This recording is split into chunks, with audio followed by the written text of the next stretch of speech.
Manikonda municipality పరిధిలో 6,19,00,000 రూపాయలతో చేపట్టిన అభివృద్ధి పనులకు రాజేంద్రనగర్ ఎమ్మెల్యే ప్రకాష్ గౌడ్ శంకుస్థాపన చేశారు. మణికొండ మున్సిపల్ చైర్మన్ నరేందర్తో కలిసి పనులను ప్రారంభించారు. పార్టీలకు అతీతంగా మణికొండ మున్సిపాలిటీ అభివృద్ధి చేస్తున్నామని ఎమ్మెల్యే తెలిపారు. తెలంగాణ ప్రభుత్వం ఏర్పడిన తర్వాత నూతనంగా ఏర్పాటైన మున్సిపాలిటీలపై ప్రత్యేక దృష్టి పెట్టి అభివృద్ధి చేస్తుందని తెలిపారు.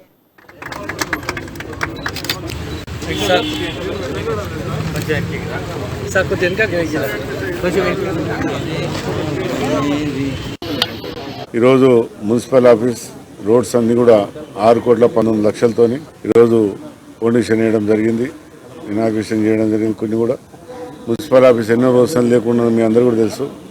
తెలంగాణ ప్రభుత్వం వచ్చిన తర్వాత మణికొండలో, కిస్మత్పూర్లో, నిన్ననే శంషాబాద్లో కూడా మున్సిపల్ ఆఫీస్ శాంక్షన్ మీ అందరూ కూడా తెలుసు. ప్రభుత్వము ఏదైతే ప్రజలకు ఇబ్బంది ఉండదో అలాంటి పని చేయడంలో చాలా సంతోషం. ఇక్కడ చైర్మన్ గారు వాళ్ళు కూడా అందరూ, కమిషనర్ గారు చాలా చొరవ తీసుకొని ఎన్నో రోజులు మున్సిపల్ ఆఫీస్ కట్టాలని ఆలోచిస్తుంది. ఇలా దానికి 5 కోట్లతో మొత్తం రోడ్డు అన్ని కూడా 6,19,00,000 చేయడం జరుగుతుంది. ముఖ్యంగా నాడు ఇచ్చిన హామీలన్నీ కూడా ఒకటి అన్నాం. ఆ రోజు మున్సిపల్ ఆఫీస్ కూడా కట్టుకుంటామని చెప్పినాం అందరం కూడా ఎలక్షన్లో. ఈరోజు అందరూ కూడా మణికొండ మున్సిపాలిటీలో మంచి బిల్డింగ్ కట్టబోతున్నాం. ఈరోజు మున్సిపల్ ఆఫీస్ రోడ్స్ అన్ని కూడా